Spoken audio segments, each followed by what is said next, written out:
Umusalabe Golgotha,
byonna byaggwa ku musalabe Golgotha. Hallelujah. Amen. Amina. Amina. Munzikirize nga bulijjo nsooke mbatuuseeko ekiramuso ekinene era ekizito ekijjudde omukwano gwa Yesu, ekijjudde okwagala kwa Katonda, ekijjudde essanyu, ekijjudde amafuta n'amaanyi ag'Omwoyo Omutukuvu okukutula enjegere, okusumulula n'okuwonya ffenna. Nga mbabuuzaako mwenna abali mu kifo kino na mwenna Katonda baatugasseeko ku bugazi bw'ensi eno yonna enjiri eno gyetuuka, mbalamusaako era nga mbabuuzaako nga mbagamba nti Mukama waffe Yesu Kristo Omunazaalesi yeebazibwe. Yeebazibwe oyo eyeetikka ebikoligo byaffe ffenna. Yeebazibwe oyo magezi gaffe. Yeebazibwe oyo butuukirivu bwaffe. Yeebazibwe oyo Jehova Shalom mirembe gyaffe. Yeebazibwe oyo Jehova Jaira bugabirizi bwaffe. Yeebazibwe oyo bugagga bwaffe. Byonna bye twetaaga biri mu Yesu. Yeebazibwe nnyo Jehova Rafa omuwonya w'endwadde zaffe zonna. Emiggo egyakubwa Mukama waffe Yesu Kristo gy'emiggo egituwonya.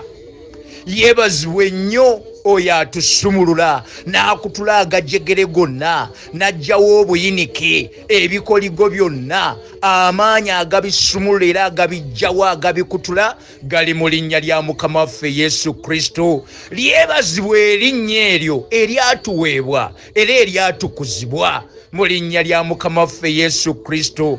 Yeebazibwe oyo Jehova Nisi bendera yaffe.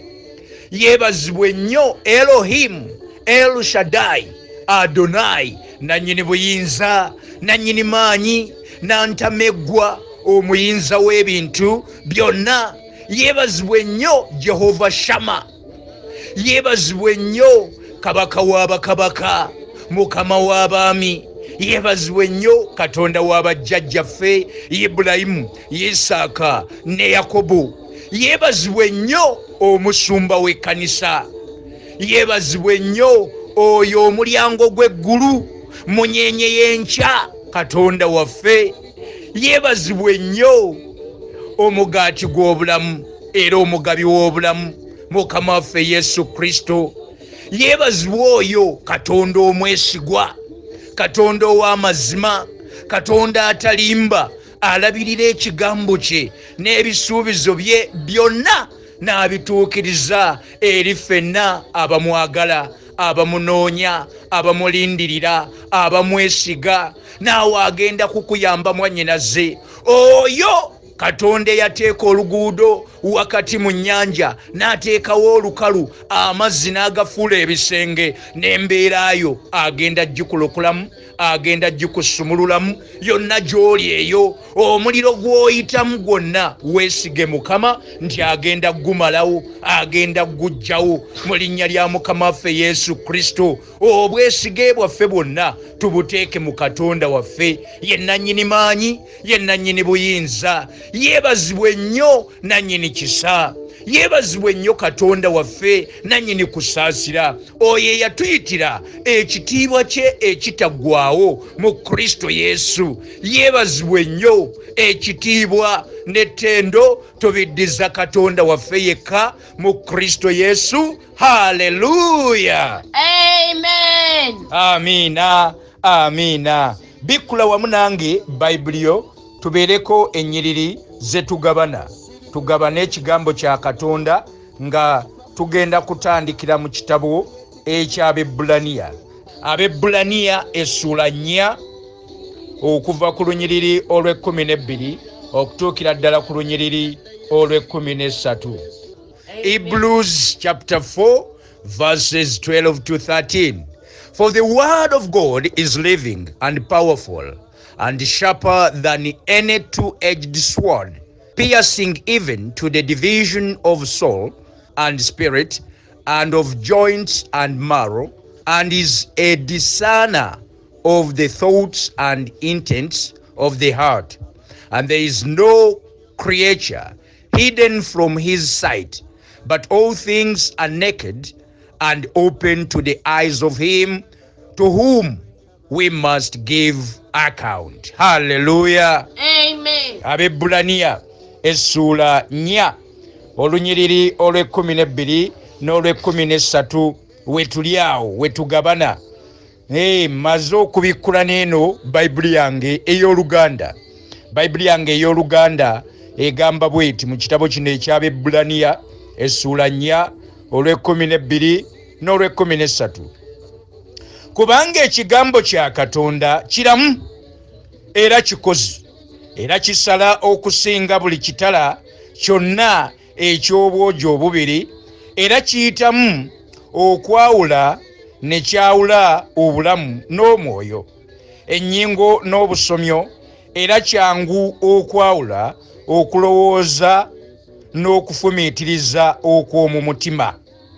So siwali kitonde ekitalabika mu maaso ge, naye ebintu byonna byeruliddwa era bibikkuliddwa mu maaso g'oyo gwe tuleetera ebigambo byaffe. Amiina. Amen. Bayibuli etugambye wano mu Bebbulaniya essula 4 olw'12 likubanga ekigambo kya Katonda kiramu era kikozi. Ekigambo kya Katonda kyalabirira, kyekikola mu ffe. Ekigambo kya Katonda ly'eddoboozi lya Katonda nga lyogera mu bulamu bwaffe. Kali obulamu bwaffe ffe okubeera abalamu tuteekeddwa okubeera nga tulimu ekigambo kya Katonda nga kisigiddwa mu ffe mu linnya lya Mukama waffe Yesu Kristo. Tewali bwe kitusigibwamu nga tetunoonya Mukama, nga tetusaba, nga Mukama tetumwagala, nga tetumuwadde bulamu bwaffe. Bwe tuba twagala ekigambo kya Katonda okubeera ekiramu era ekikozi mu ffe, naffe tweweeyo eri Mukama. Obulamu bwaffe tubuwe Yesu, tubumuwe, tumukkirize, tumunoonye, tumwesige, ate nga tunoonya okumanya amazima ag'ekigambo kye, amazima agali emabega w'ekigambo kya Katonda. Bwe tugabikkulirwa ne tugategeera ne tugatambuliramu, ago ge gatufuula abalamu era ab'amaanyi, abawanguzi mu Mukama waffe Yesu Kristo. Wulira, Bayibuli etugambye nti kubanga ekigambo kya Katonda kiramu era kikozi. Ekigambo kya Katonda kiki? Kiramu era kikozi. Ekigambo kya Katonda kiramu era kikozi. Kikola, kye kitukolamu omulimu. Bw'oba oyagala okubangwa ova wooli okusumululibwa, buli mbeera yonna gye tuyitamu, okusoomozebwa, okugezesebwa, essanyu, waliwo ekyawandiikibwa ekiri mu kigambo kya Katonda, ekiri mu Bayibuli, ky'oteekeddwa okuzuula, olunyiriri olwogera mu mbeera gy'oyitamu, ky'oyagala okutuukako, ky'oyagala okukwatako, ky'oyagala okuwangula. Oyina kufuna kigambo kya Katonda, n'onoonya ennyiriri ne zoogera mu bulamu bwo, n'ozisabiramu, n'okkiriza ekigambo kya Katonda. Wakati mu kugezesebwa, wakati mu kusoomoozebwa, tunoonye ekigambo kya Katonda, eddoboozi lya Katonda lyogere mu mbeera eyo, lyogere mu bulamu bwo. Ekigambo kya Katonda kiramu, kikozi.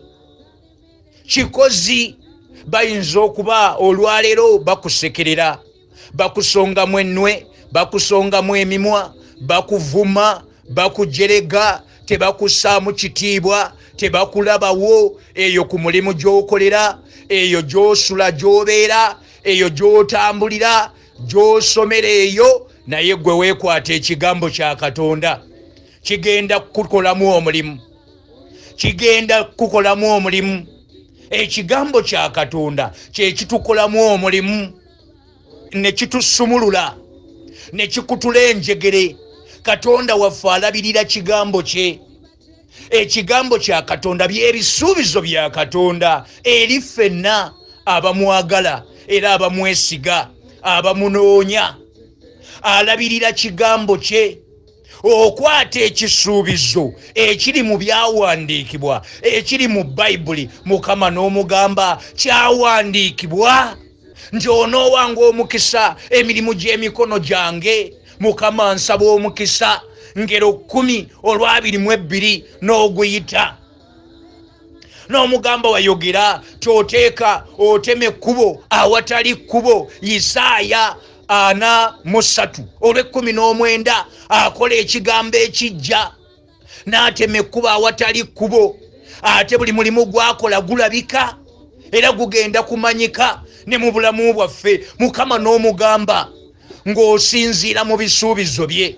Ebisuubizo bye tebisangibwa walala wonna, bisangibwa mu kigambo kye, bisangibwa mu Bayibuli, mu kigambo kya Katonda. Obijjayo. Wulira, Bayibuli egambye nti ekigambo kya Katonda kiramu era kikozi, era kisala okusinga buli kitala kyonna eky'obwogi obubiri, era kiyitamu n'okwawula ne kyawula obulamu n'omwoyo, ennyingo n'obusomyo, era kyangu okwawula okulowooza n'okufumiitiriza okw'omu mutima. Ekigambo kya Katonda kino bwe kibeera mu ffe, kye kitusumulula okutuggyamu emize, obunafu bwonna. Bwe tukwata ekigambo kya Katonda ne tukiyingiza mu bulamu bwaffe, ne tukiriisa omuntu waffe ow'omunda, omutima gwaffe ne gujjula ekigambo kya Katonda, awabadde obwenzi, awabadde ebirowoozo byonna eby'obusiyazi, awabadde obulimba, awabadde obujeemu, awo ne tujjuzaawo ekigambo kya Katonda. Bwe kijjula mu ffe nga tukirowoolezaamu emisana n'ekiro era nga tukisabiramu, kitusumulula mu bunafu bwonna obw'ebikolwa byonna eby'omubiri. Kigambo kye kitulokola. Ekigambo kya Katonda kyalabirira. Ekigambo kya Katonda kiramu. Kali bwe kibeera nga kiramu, okitoola kiramba, n'okiteeka mu mutima gwo, n'okiteeka mu mmeeme yo, n'okiteeka mu mwoyo gwo, n'okaabirira Mukama ti ekigambo kyo bwe kiri ekiramu era nga kikozi, nange Mukama nkuwe omwoyo gwange, nkuwe ebirowoozo byange, nkuwe emmeeme yange, nkuwe obulamu bwange. Ekigambo kyo kiyite Mukama, kinjawukanye n'ebikolwa byonna eby'omubiri, kubanga kiyitamu. Kisala okusinga ekitala kyonna eky'obwogi obubiri. Batenda ejjirita, batenda biki, naye ekigambo kya Katonda kisalaasala byonna, agaze gonna gatemebwa, gasalibwa, gookebwa na kigambo kya Katonda mu linnya lya Yesu. Naye tewali lwe bikukutukako nga gwe obulamu bwo tebuli mu Yesu, nga gwe toliimu kigambo kya Katonda. Tunoonye okumanya kw'ekigambo kya Katonda kino n'ebiri eyo munda mu lubuto, mu musaayi. Ekigambo kya Katonda kiyitamu paka mu busomyo ne kikusumulula ekibadde kyakwata mu lubuto, ebizimba eyo mu nseke, omugongo, amagumba agaluma, agameketa. Ekigambo kya Katonda kiyitawo ne kikwata eyo gwe gy'otolaba n'abasawo gye batalabisa maaso gaabwe. Eyo ekigambo kya Katonda kituukayo ne kikusumulula, ne kituwonya, ne kitutaasa.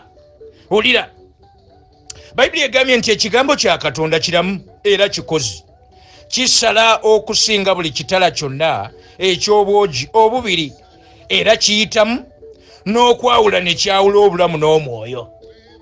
Kyawula obulamu n'omwoyo. Ekigambo kya Katonda kino kiramu era kikozi. Ekigambo kya Katonda ye Katonda yennyini, tayawukana na kigambo kye. Ly'eddoboozi erya Katonda nga lyogera mu bulamu bwaffe. Alabirira ekigambo kye n'akinyweza era n'akituukiriza gye tuli, nti kiramu era kikozi era kisala okusinga buli kitala kyonna eky'obwogi obubiri. Ekigambo kya Katonda kye kisobola okusalaasala obwenzi, obubbi, obujeemu, obusibe bwonna obw'emizimu gy'ebika, emmandwa n'amagini, dayimooni zonna. Tewali jambiya oba kambe oba jirita gwe buli kye basazisa, oba buno busagiko blades bwe bakozesa eyo nga balongoosa abantu, wadde nga kasobola okusala olususu. Tewaliyo kye bakozesa nga ebyo ebiweeseddwa okukusalamu omuze, okukugyamu obunafu. Kiba kigambo kya Katonda ng'okisomeddwa n'okikwata, gwe n'okisoma n'okiyingiza mu bulamu bwo. Ekigambo kino kye kitusumululamu agaze ag'okwematiza ebikolwa byonna eby'omubiri, masturbation, ebyo ebiridde ensi eno, obugwagwa bwonna, ekibi ekiri mu nsi eno. Ebyo ekigambo kya Katonda kye kisobola okukusumulula, okujja mu bwa lesbian, okukujja mu bwa homosexual, ne kikujja mu bisiyaga. Kigambo kya Katonda. Twekwate ekigambo kya Katonda, tukomewo ku musingi ogw'ekigambo kya Katonda. Ekkanisa tuddeyo tunoonye amaanyi ga Katonda, tunoonye okumanya kw'ebyawandiikibwa. Ekigambo kya Katonda kye kitusumulula ne kitujja mu bwavu, ne kitujja mu mabanja. Tewali kambe k'osobola kusazisa kikoligo oba ekitala kyonna ky'osobola okusalisa, ekifinni, ekisiraani, olutwe, okugaanibwa. Ebyo byonna kigambo kya Katonda kye kibisalaasala, kyo kiyitawo. Ate Katonda waffe muliro, abisalaasala ate n'abyokya ne biva ku bulamu bwaffe mu linnya lya Mukama waffe Yesu Kristo. Byonna ebibadde bikutte amagenda gaffe, ebyatwesooka mu maaso n'ebibadde bituvaako emabega, eby'obuzaaliranwa ebyajjira mu musaayi, ekigambo kya Katonda olwaleero kiyitawo okutusumulula, okutuwonya, okututaasaako byonna mu linnya lya Yesu. Weekwate ekigambo kino, kikkirize mwannyinaze, musajja gwe, mwana gwe ow'obuwala, mwana gwe ow'obulenzi, buli muze gwonna ogubadde ku bulamu bwo, n'ekyo ekikoligo, endagaano ebadde ekutambulirako, ekibadde kyakuwasa, ky'obadde wafumbirwa, ekibadde kyakufumbirwa nga kikujjira ekyo. Ekigambo kya Katonda kye kisalaasala ebyo byonna, ebyo ebibadde bikujjira mu birooto, ebirooto eby'entiisa ebikuzzaayo mu kyalo n'oloota ng'oli mu kasomero ke wasomeramu, n'oloota ng'oli mu kulima, n'oloota nga oli mu kunyumya n'abaana bali be wasoma nabo. Ebyo birooto bya butakulaakulana, butagenda mu maaso, buteeyongera. Eddogo lyonna eribadde likutambulirako, kino ekigambo kiryokya, kirisalaasala, kisalaasala eddogo, kirikutula okuva ku bulamu bwaffe mu linnya lya Yesu. Ekisiraani, ekikolimo, kigambo kya Katonda kyekisobola okusimbula ekikolimo kyonna, n'eyakikola ne bw'abanga yafa. Bwe tusoma ekigambo kya Katonda ne tukiyingiza mu bulamu bwaffe, ne tukikkiriza, ne tusaba mu linnya lya Yesu, eddogo lifuluka, ebisiraani byokebwa mu linnya lya Yesu. Wulira nti kubanga ekigambo kya Katonda kiramu era kikozi era kisala okusinga buli kitala kyonna eky'obwogi obubiri, era kiyitamu n'okwawula ne kyawula obulamu n'omwoyo, ennyingo n'obusomyo, era kyangu okwawula okulowooza n'okufumiitiriza okw'omu mutima.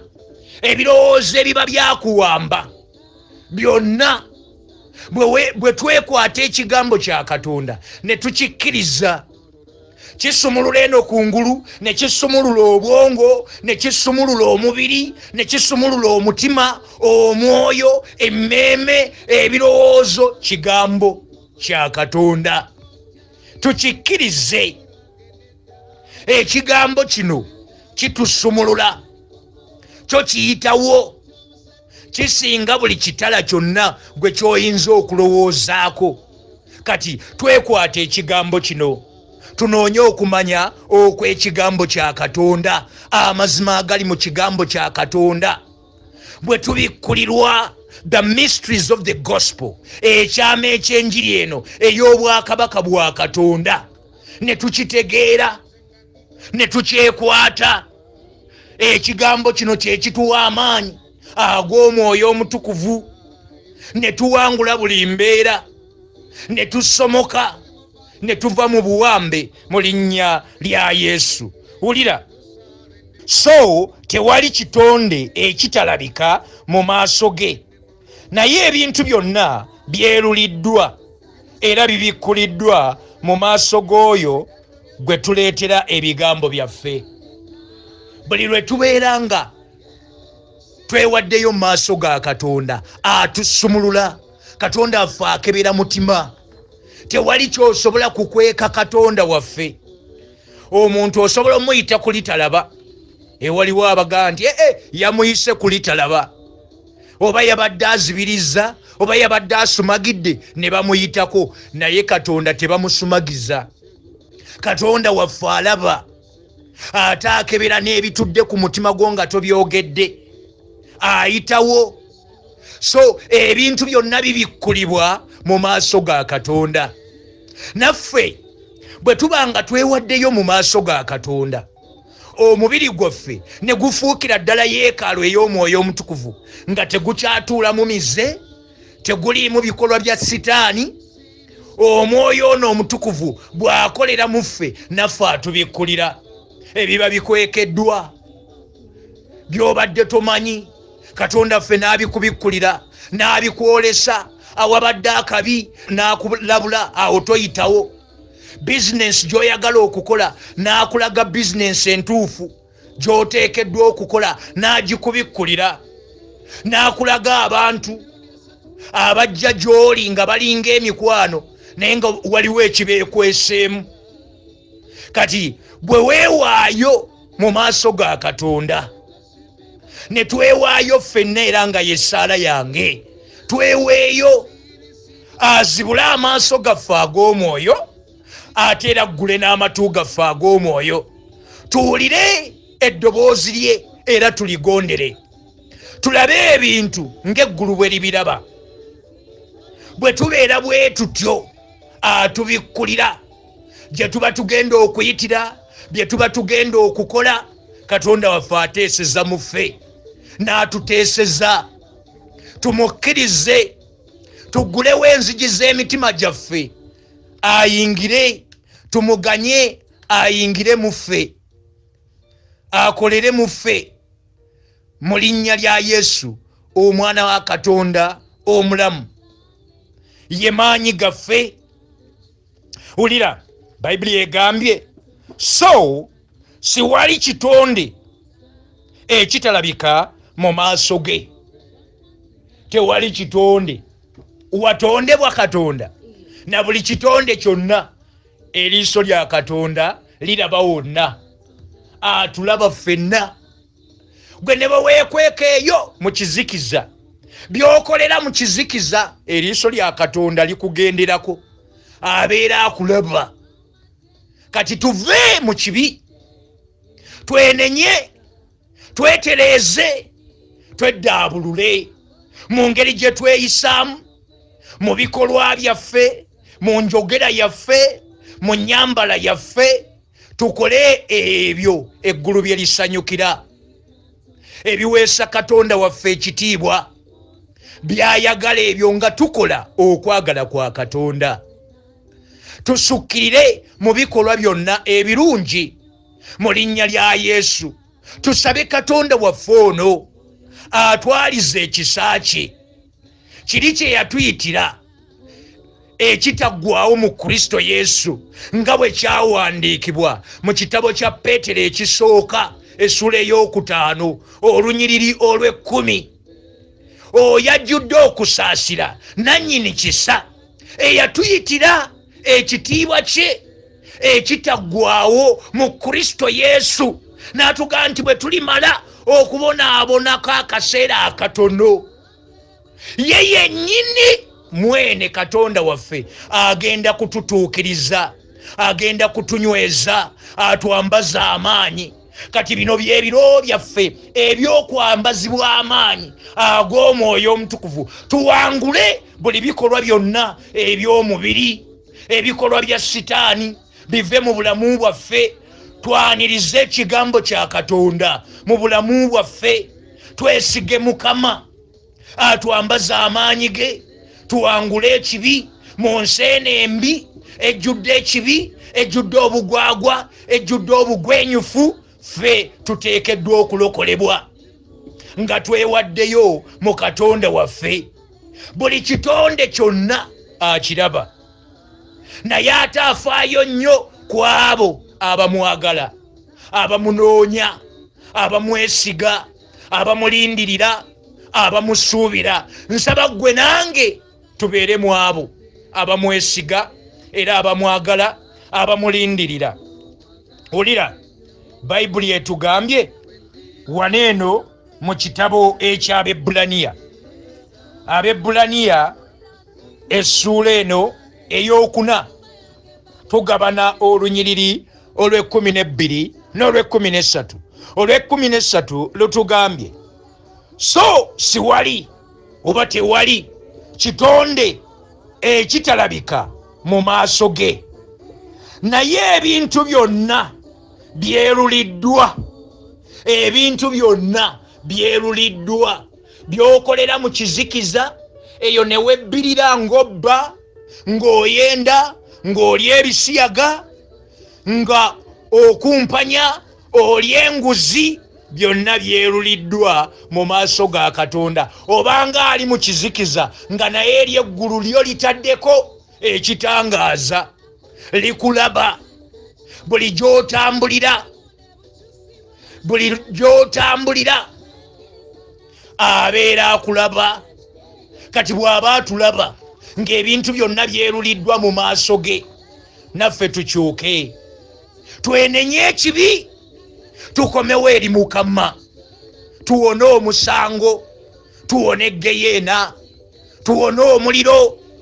Olunaku luli bw'alibanga akomyewo okusala omusango ogw'abalamu n'abafu ng'akomyewo okunona abalonde be ng'akomyewo okunona abatuukirivu be bonna ng'akomyewo okunona ekkanisa ye tubeere mu abo bannyinaze abooluganda baanamu ab'obuwala baanamu ab'obulenzi basajja mmwe bakazi mmwe mikwano gyange baganda bange tuleke ebintu byonna ebyo byomala okwebbirira bireke.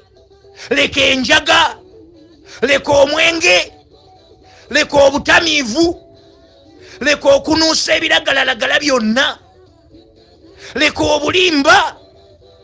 Va mu kwetunda ne mu kugula bamalaaya, vaayo olokoke. Omwoyo gw'oguwe Yesu. Twetereeze abaana abato, muwulire era mugondere abakadde bammwe. Muleke amalala, mulekeraawo emputtu, muve mu bujeemu, temutwaliwa byansi, muve mu kwegomba ebyensi, mwegombe nnyo ekigambo kya Katonda, okumanya amazima ag'ekigambo kya Katonda. Bye tukola byonna tugenda kuwa embalirira yaabyo, nga Mukama waffe akomyewo okunona abalonde be, ng'akomyewo okusala omusango ogw'abalamu n'abafu. Wulira, Bayibuli egambye, so tewali kitonde ekitalabika mu maaso ge, naye ebintu byonna byeruliddwa era bibikkuliddwa mu maaso g'oyo gwe tuleetera ebigambo byaffe. Ebigambo byaffe ensonga yo ozitwala wa? Lekerawo okutwala ebigambo byo mu ssabo, mu balogo, mu babbi, mu bannabbi ab'obulimba.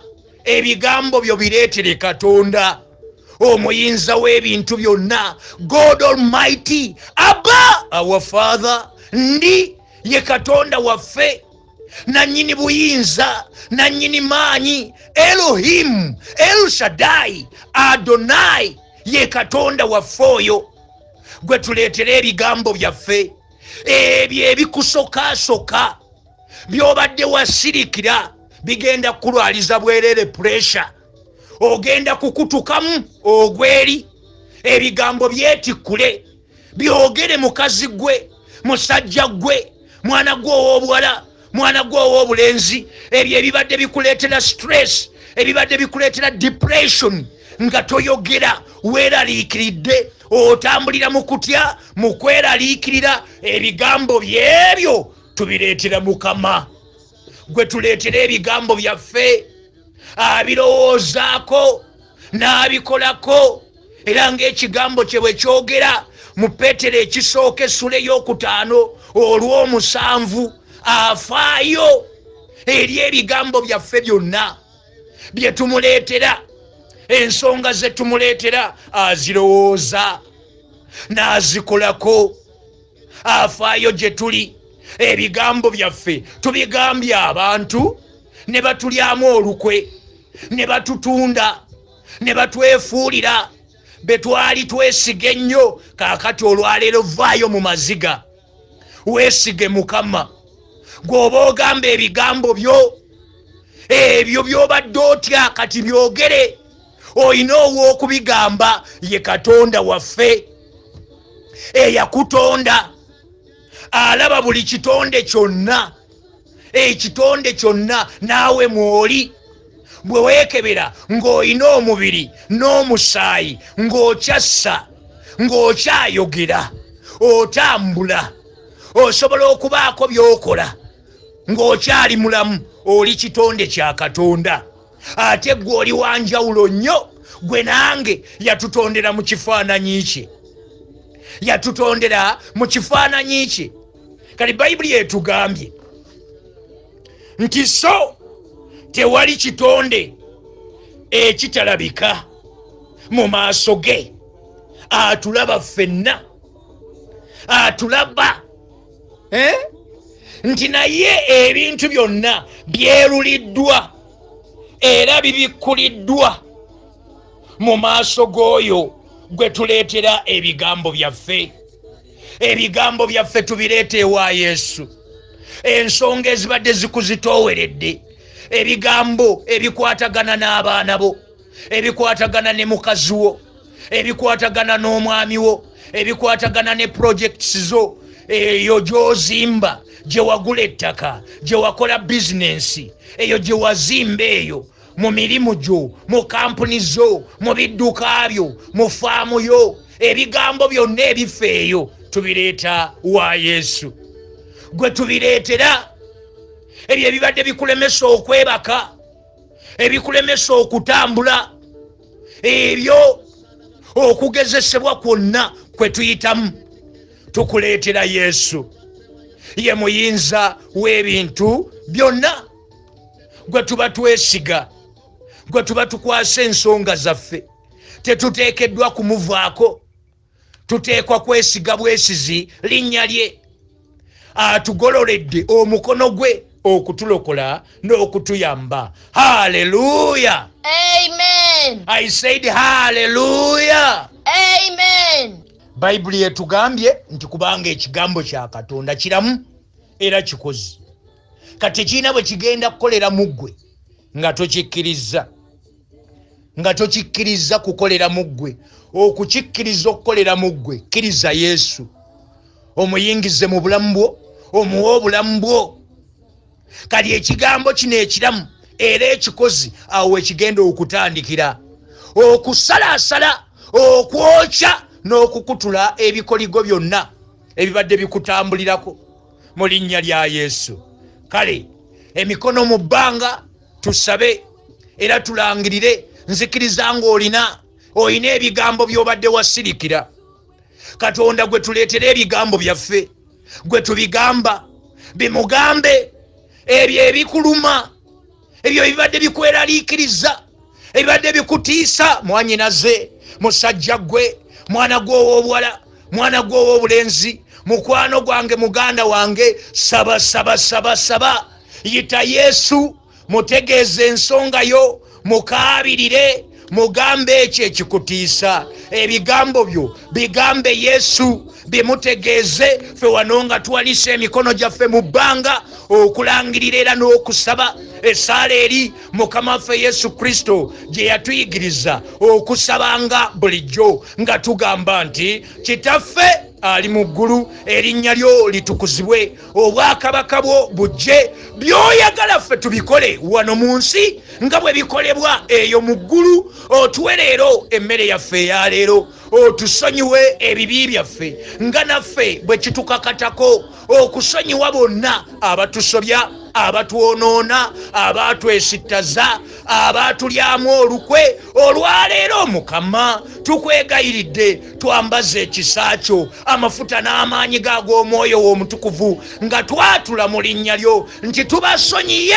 bonna era tubasumuludde. Totuganya kuwangulibwa bikemo, okuwangulibwa omubi Sitaani n'ebikemo bye. Mukama Katonda waffe oli mwesigwa ng'ekigambo kyo bwe kyogera mu Bakolinso ekisooka essula ey'ekkumi olunyiriri olw'13. Oli mwesigwa, tewali bikemo ebitukwata ebitali by'abantu, naye ggwe mu bwesige bwo otuteerawo obuddukiro. Nakati tukwegayiridde ebikemo byonna ebijja gye tuli, okugezesebwa, okusoomoozebwa n'obutegotego bwonna Sitaani ne ba agents be abo abamwesiga, abamuweereza bwe babadde batuteze, tukwegayiridde Mukama butulokolemu, otulokolere ddala okuva mu kibi, okuva mu mize, okuva mu bikemo byonna. Otulokole Mukama, tulokole eri omugwagwa Sitaani n'emize gye n'emizimu gye ne dayimooni ze. Ffe tukuwa obulamu bwaffe, otutaase mu linnya ly'Omukama wange Yesu. Tulokole era otusumululire ddala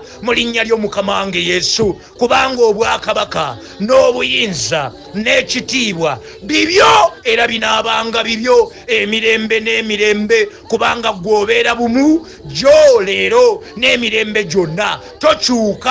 Kati naffe tuli mu maaso go nga tukuleetedde ebigambo byaffe byonna ebisanyusa n'ebyo bye tubadde tuyitamu. Tukukaabirira Katonda waffe, twambaze ekisa kyo, twambaze amafuta n'amaanyi ag'Omwoyo w'Omutukuvu, otuyigirize okusaba nga bwe kitugwanira. Tusabe essaala ekwata ku mutima gwo, essaala gy'osanyukira, esaala eri mu birowoozo byo mu kuteesaako Mukama tuyigirize okusaba tukukaabirira Katonda waffe twenenya obutali butuukirivu bwaffe bwonna obunafu obw'omubiri Mukama tubuwaayo gy'oli otusibe amaanyi go ag'omwoyo omutukuvu tuyitewo nga tuwangula nga bwe wawangula ku musaalaba eggologoosa naffe tuli mu maaso go Mukama nga tukwegayirira otusibe amaanyi ag'omwoyo omutukuvu Mukama tuwangule ebikolwa byonna eby'omubiri obunafu bwonna obw'omubiri twambaza amafuta n'amaanyi go ag'omwoyo omutukuvu tulungamizibwe omwoyo w'omutukuvu otutwale awaddako sumulula Mukama abalwadde ababadde mu ffe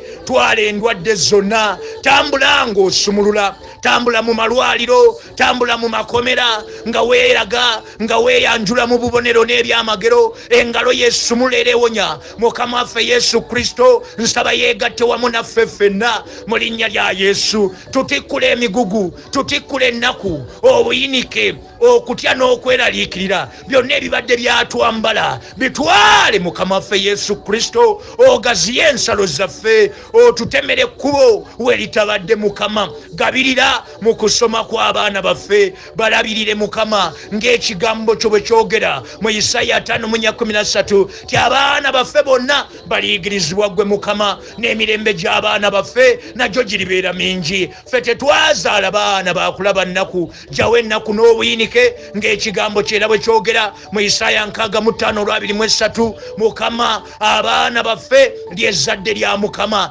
guno gwe mulembe ogw'enkya ogw'abaana baffe tubawonga wansi w'endagaano y'omusaayi gwo nga tubeetoolooza omusaayi gwo obukuumi obw'eggulu nga bali awaka ku nguudo gye batambulira ku mirimu gye bakolera abasomera ku masomero eyo amasomero gonna abaana baffe ge basomeramu amatendekero aga waggulu universities colleges tertiary institutions secondary schools primary schools nursery schools kindergartens Mukama gonna tugawonga wansi w'endagaano y'omusaayi gwo tugeetoolooza omuliro gwo tufulumya buli bikolwa bya sitaani byonna tubiwakanya tubigaana ng'ekkanisa ya Kristo tubigoba mu masomero abaana baffe gye basomera tugoba ebisiyaga n'emize emirala gyonna ettamiiro ery'ebiragalalagala okwekkiranya n'ekibi okuwolereza ekibi Mukama ebyo tubigoba mu baana baffe tubigoba mu bulamu bwaffe mu linnya lya Yesu twambaze ekisa Mukama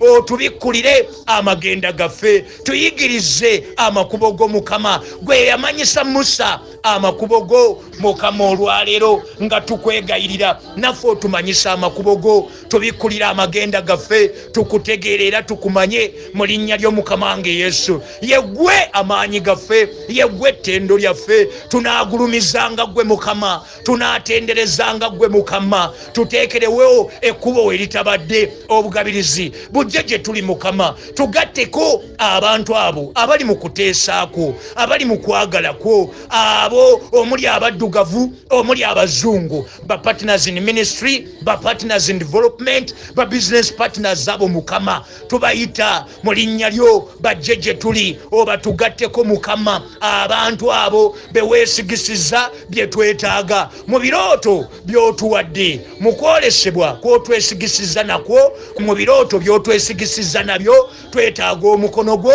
obugabirizi bwo n'abantu abo abalungi abalina skills ze twetaaga abalina materials ne equipment ze twetaaga Mukama tusumuludde omukisa ogw'eggulu omukisa ogw'ensimbi tuyita dola tuyita pounds tuyita euros sumulula ku bugagga obw'eggulu yatusuubiza eri mu kyamateeka 28 olw'12 tyanatusumululirangawo etterekero lye eddungi Mukama olwaleero tuli mu maaso go nga tukwegayirira tusumululirewo etterekero lyo eddungi otuwe omukisa otufuulire ddala ab'omukisa tukulembere eyo ku nguudo gye tutambulira abatuuse dda ku mirimu abagenda obugenzi Mukama ffenna tuweere wamu omukisa tuteekeko obukuumi omwoyo w'omutukuvu atusookeyo omukono gwo gutusookeyo mu linnya lya Yesu ate otambule wamu naffe Mukama gaziya ensalo zaffe otuweere ddala omukisa mu linnya lya Yesu. Otukulaakulanye tujje mu bikadde Mukama, otwambalize ekisa kyo, twalize ekisa kyo, ekisa kyo kituteeke mu bitumala mu linnya lya Yesu. Naffe tusukkirire mu bikolwa byonna ebirungi, tuyisa amagezi agava gy'oli, tuyisa okumanya n'okutegeera ebiva gy'oli Ayi Katonda Kitaffe, mu linnya lya Mukama waffe Yesu Kristo. Tulangiridde omukisa, tulangiridde okuganja ku bulamu bwaffe. Tusabye Mukama mu linnya lyo otufuule abeettutumu, otukolere erinnya Mukama, otwanjula eri amawanga, eri ensi mu linnya lya Yesu. Wangula abalabe baffe, batuwangulire era tubateeka wansi w'ebigere byaffe mu linnya lya Kitaffe n'Omwana n'Omwoyo Omutukuvu. Tuyisa obugagga obw'eggulu mu linnya lyo Mukama wange Yesu, obugagga n'ebintu ebyo tubisabye mu linnya lyo Mukama wange Yesu. Ogaziyize ddala ensalo zaffe, otugaggawaze n'obugagga obw'eggulu, naye otuwe ekisa, amagezi n'okutegeera, tufuge obugagga obwo nga tubukozesa emirimu egy'obwakabaka bwa Katonda egikuweesa ekitiibwa. Tuleme okukuvaako Mukama, kwegayiridde twambaze ekisa ekyo, tusigale nga tutambulira wansi w'omukono gwo, ng'oli wamu naffe, ng'otuluŋŋamya, nga tuluŋŋamizibwa Omwoyo w'Omutukuvu mu linnya lya Yesu Omwana wa Katonda omulamu. Tufuule b'amaanyi, tusabye okuwangaala, otwongereko emyaka Mukama. Tulagira okufa kugira kweyongerayo wala, kubanga Mukama oyina ebirooto by'otwesigisiza nabyo, oyina okwolesebwa kw'otwesigisiza nakwo. Mukama, kyawandiikibwa ekigambo kyo ky'olabirira era n'otuukiriza gye tuli, eri mu Danyeri 11:32 akatundu bba, ti abantu abamanyi Katonda waffe be baffe abali mu maaso go, abazze okukunoonya, abakusaba. Ffe tuyaayaana okwongera okukumanya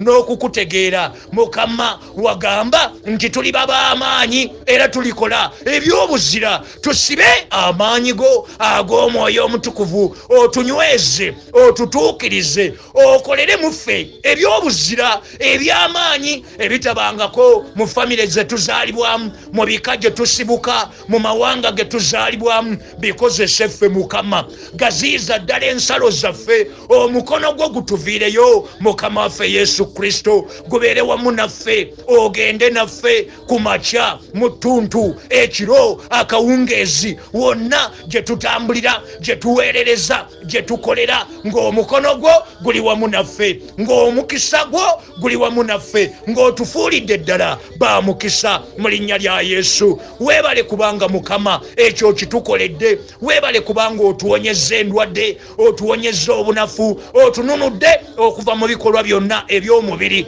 Weebale okusumulula ezzadde lyaffe, okusumula abaana baffe. Weebale Mukama b'owonyezza, weebale agajjegere g'okutudde okuva ku bulamu bwaffe. Mwebaze mwannyinaze, mwebaze oyo nannyini buyinza, mwebaze oyo nannyini maanyi, oyo alabirira ekigambo kye n'akinyweza era n'akituukiriza gye tuli ng'anyweza ebisuubizo bye. Mwebaze yonna gy'oli, mwebaze oyo akujja muzigo n'akuzimbira ennyumba, mwebaze oyo akuwadde omulimu, mwebaze oyo atuwadde promotion, mwebaze oyo agaziyiza ensalo zaffe, mwebaze oyo atujje ku bigere n'atuwa entambula, mwebaze oyo atugaseeko emikwano emirungi, mwebaze oyo atugaseeko abantu abatuzimba, abatukulaakulanya. Mwebaze mwannyinaze, musajja gwe, mwana gwe ow'obuwala, mwana gwe ow'obulenzi. Ekitiibwa n'ettendo tubiddiza gwe wekka Katonda waffe, okuyita mu linnya ly'omwana wo omu yekka, Mukama waffe Yesu Kristo era omulokozi waffe. Ffenna ne tugamba nti ekisa kya Mukama waffe Yesu Kristo n'okwagala ku Ayi Katonda waffe n'okussa ekimu okw'Omwoyo Omutukuvu bibeere naffe ffenna n'eri abooluganda bonna emirembe n'emirembe. Amiina. Mazima ddala obulungi bwo n'ekisa kyo, Omwoyo Omutukuvu, omusaayi gwo, omukisa gwo, okuganja kwo, amagezi agava gy'oli, okutegeera okuva gy'oli, okumanya okuva gy'oli, obukuumi bwo, omukono gwo, ebyamagero byo byonna tusabye Mukama mu linnya lyo nti binaagendanga wamu naffe ennaku zonna ez'obulamu bwaffe, naffe tunaatuulanga mu nnyumba yo ayi Katonda waffe, ne tukutendereza ne tukusinza ne tukuddiza ekitiibwa n'ettendo nga tuwaana ggwe nga tusuuta ggwe okutuusa ku nnaku ennyingi. Ekitiibwa kibeere gy'oli ayi Katonda kitaffe n'eri omwana wo omu yekka omu bw'ati Mukama waffe Yesu Kristo era omulokozi waffe, n'eri omwoyo wo omutukuvu nga bwe kyali olubereberye bwe kiri ne kaakano bwe kiribeera emirembe n'emirembe, emirembe egitaggwaawo, kubanga obwakabaka n'obuyinza n'ekitiibwa bibyo ffenna ne tugamba nti amiina.